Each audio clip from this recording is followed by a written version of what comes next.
Right, so here's the truth about being an artist. It is bloody hard.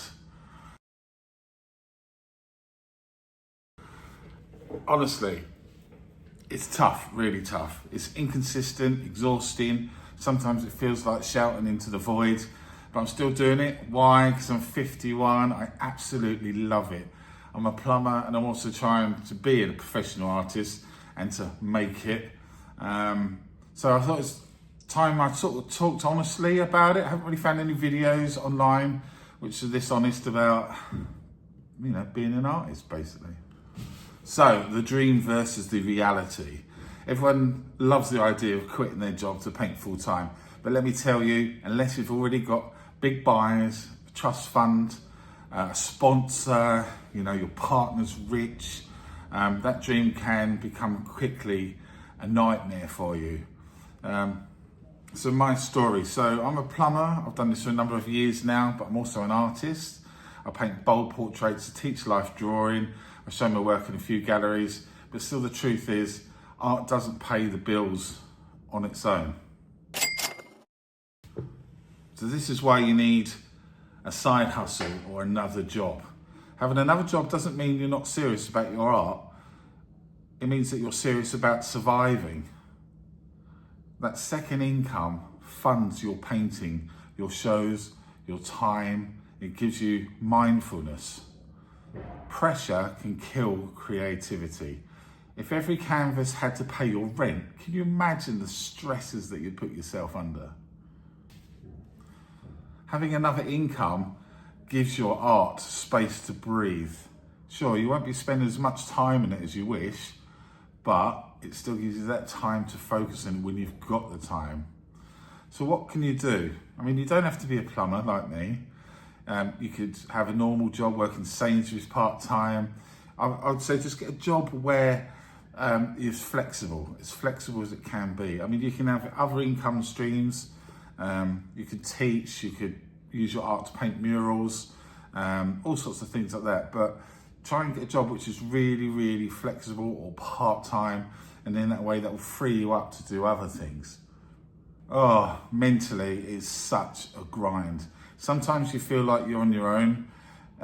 You watch others around you pop up out of nowhere, and then they kind of get millions of followers, or they're in galleries, and then suddenly you feel, oh, hang on a minute, what am I doing wrong? It doesn't necessarily mean you're doing wrong. You just haven't found your audience yet, or you haven't touched the right areas of people which want to buy your type of art. You got to think, behind every show there's the mechanics behind it, and from what I spoke to, or the artists that I spoke to, behind the scenes most artists are juggling more than one gig. They have got a job, or they are sponsored, or they've got Patreon for their channel and things like that. When you're first starting out and you're all ambitious, all these little knocks add up and they can make you just feel totally uninspired. But you've just got to keep going at it and going at it and going at it, getting your ideas down, making your creativity count, firstly amongst the local community around you, and then spreading it out a little bit wider. If you've got a job, that'll take care of your bills. That's one worry that you haven't got to worry about. Just work enough to pay everything off, have a little bit in the pot, and then that's it, it's taken care of. It doesn't matter whether you sell that piece of art you've just created or not. To get somebody to marry up with the piece of art you've created, to the point that they'll buy the damn thing, is one of the hardest things in the world. It's your ideas, it's your imagination at the end of the day, and everybody's out there different, and they're not necessarily looking for what you do. Just look at it that way. As well, if you've got a piece of artwork where it's taken you 30 hours to do it, you've invested in it, you're all excited by it, you put it on social media, you get hardly any likes, maybe a comment if you're lucky. That's A, very, very disheartening for an artist. But B, you can only sell that piece once. Now, if you're fairly new and you have no following, then you're not going to sell that for very much money. Even if you produce prints of it, you've got to sell a hell of a lot of prints to make that count. I mean, I don't know if you're working from a house or a studio, they all incur costs. And you'll paint, maybe you're lucky enough to sell a painting. It doesn't mean your next painting is going to sell.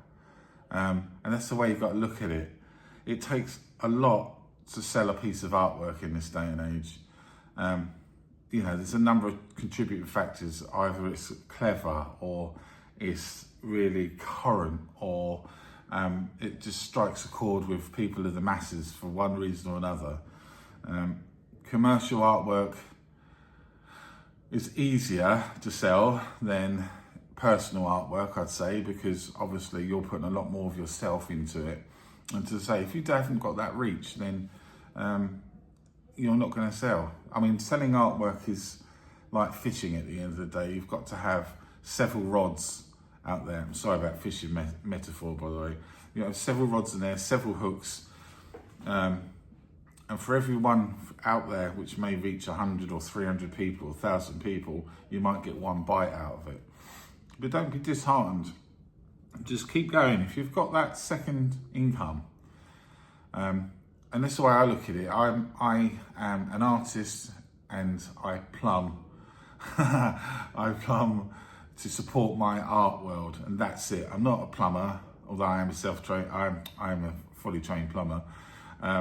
But I always look at it, that's my muggle job, that's my second job. And my first job is to tell the story through my artwork that I wish. Yeah.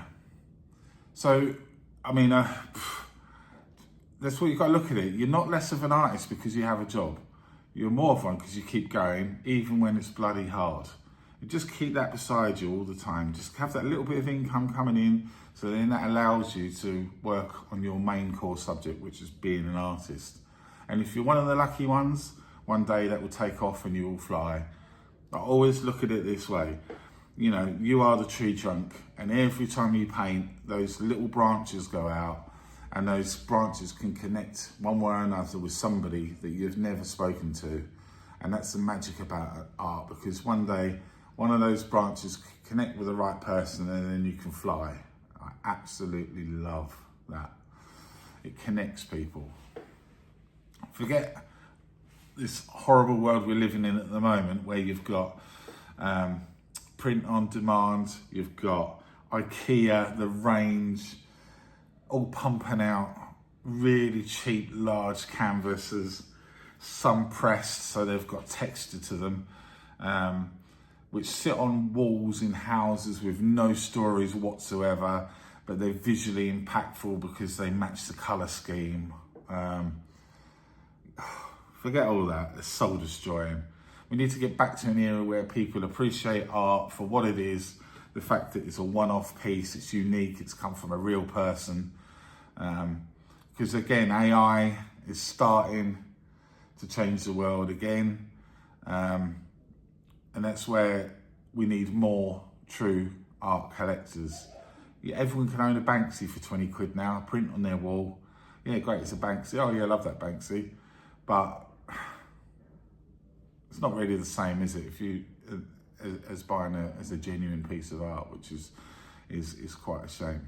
Anyway, I digress. So I hope this has been sort of interesting to you. But remember, my message to you is to keep a job. Make that your side hustle, your muggle job. Look at it that way.